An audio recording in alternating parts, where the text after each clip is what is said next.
Now, concerning these people like Howard Storm and George Ritchie the third, who say, and I believe them, that they seen Jesus, spoken with him face to face, and it changed their lives. Let's dig a little bit deeper here. I've spoken to both men, and they were just as unloving to me. I take that back. They were more unloving to me than some of the worst sinners and infidels I've met in my lifetime. I've spoken to atheists who had more love for me than these two guys who had an inside track to God. They did not really see Jesus. They saw a brilliant light show. They perceived an idea of unconditional love. And that changed their personalities to some extent. They did not truly see God, because if they had, it would have changed them from the core of their being, from the inside out, not from outside to the inside. The change would have been so real.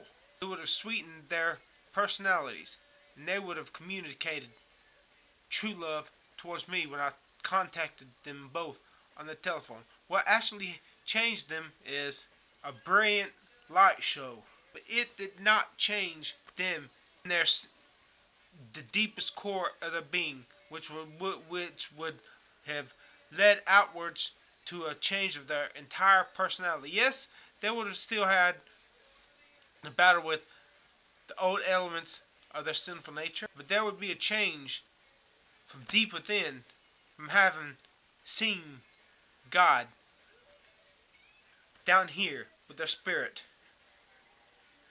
Like it says in the Bible, he that committeth sin has neither seen God nor known him. To see God is to know him. To see God is not to see some spectacular, beautiful blob of light. There are counterfeit appearances. Just because the person sees a beautiful light show, most certainly does not mean, especially if the deepest core of his being is not transformed from the inside out. And Howard Storm and George G. Ritchie, they lived beautiful lives by the concept of love, love, love. Everybody wants to be loved. Who doesn't? I perceive there's something in them that's still incomplete.